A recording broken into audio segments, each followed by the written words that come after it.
നമസ്കാരം. പുതിയൊരു വീഡിയോയിലോട്ട് സ്വാഗതം. ഇന്ന് നമ്മൾ തയ്യാറാക്കാൻ പോകുന്നത് വളരെ എളുപ്പത്തിൽ അതുപോലെ തന്നെ നല്ല ടേസ്റ്റി ആയിട്ടുള്ള ഒരു പനീർ മസാലയുടെ റെസിപ്പിയാണ് കേട്ടോ. അപ്പോൾ അതെങ്ങനെയാണ് നമുക്ക് തയ്യാറാക്കണമെന്ന് നോക്കാം. ഞാനിപ്പോൾ ഇവിടെ ഒരു പാൻ ചൂടാക്കാൻ വെച്ചിട്ടുണ്ടായിരുന്നു. ചൂടായ പാനിലോട്ട് നമ്മൾ വെളിച്ചെണ്ണയാണ് ഒഴിച്ചു കൊടുക്കുന്നത്. അതല്ലെങ്കിൽ ഏതെങ്കിലും വെജിറ്റബിൾ ഓയിൽ യൂസ് ചെയ്താൽ മതി.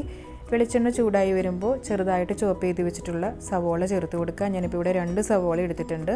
ഇതുപോലെ ചെറുതായിട്ട് ചോപ്പ് ചെയ്ത് കൊടുക്കുകയാണെങ്കിൽ ഗ്രേവിക്ക് നല്ല തിക്നെസ് കിട്ടും കേട്ടോ.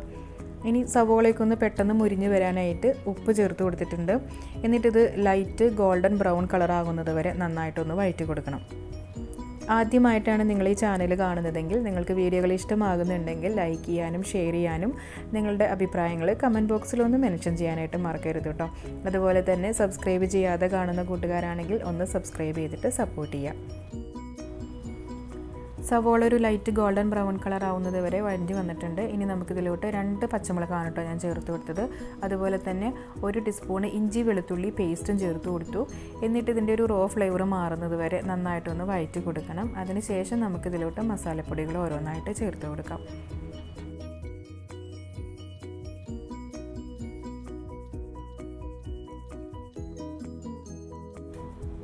1.5 ടീസ്പൂണ് മല്ലിപ്പൊടി, 1/2 ടീസ്പൂണ് മഞ്ഞൾപ്പൊടി, പിന്നെ 2 ടീസ്പൂണ് കാശ്മീരി മുളക് പൊടിയാണ് ചേർത്ത് കൊടുക്കുന്നത്. നല്ല കളറാണ് കേട്ടോ കറിക്ക് അങ്ങനെ ചേർത്ത് കൊടുക്കുമ്പോൾ. 1/2 ടീസ്പൂണ് ഗരം മസാലയും കൂടി ചേർത്ത് കൊടുത്തിട്ട് ചെറു തീയിൽ വെച്ചിട്ട് അതിൻ്റെ ഒരു റോ ഫ്ലേവർ മാറുന്നത് വരെ നന്നായിട്ടൊന്ന് വഴറ്റി കൊടുക്കുക. അതിനുശേഷം നമുക്കിതിലോട്ട് തക്കാളി ചേർത്ത് കൊടുക്കണം. ഞാനിപ്പോൾ ഇവിടെ 2 തക്കാളി ക്രഷ് ചെയ്തതാണ് ചേർത്ത് കൊടുക്കുന്നുണ്ട്.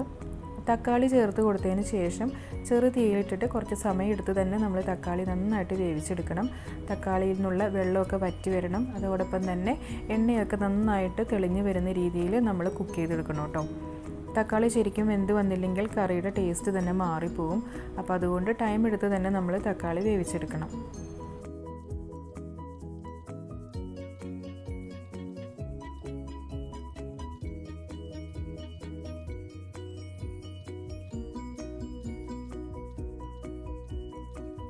തക്കാളിയൊക്കെ നന്നായിട്ട് വെന്ത് വന്നിട്ടുണ്ട്. ഇനി നമുക്കിതിലോട്ട് ചൂടുവെള്ളം ചേർത്ത് കൊടുക്കാം. ഞാനിപ്പോൾ ഇവിടെ 1.5 ഗ്ലാസ് ചൂടുവെള്ളമാണ് കേട്ടോ ചേർത്ത് കൊടുക്കുന്നത്. നമ്മുടെ ഗ്രേവിക്ക് അനുസരിച്ചിട്ടാണ് കേട്ടോ ചേർത്ത് കൊടുക്കുന്നത്. ചൂടുവെള്ളം ചേർത്ത് കൊടുത്തതിന് ശേഷം ഇതൊന്ന് നന്നായിട്ട് തിളപ്പിക്കണം. ഈ ഒരു സമയത്ത് നമുക്ക് ഗ്രേവിയിലേക്ക് ആവശ്യമായിട്ടുള്ള ഉപ്പ് ചേർത്ത് കൊടുക്കാം. അതിനുശേഷം ഏകദേശം ഒരു 2 മിനിറ്റ് നന്നായിട്ടൊന്ന് തിളപ്പിക്കാം. പിന്നീട് നമുക്കിതിലോട്ട് പനീർ ചേർത്ത് കൊടുക്കാം. ഇപ്പം ഗ്രേവിയൊക്കെ നന്നായിട്ട് തിളച്ച് വന്നിട്ടുണ്ട്.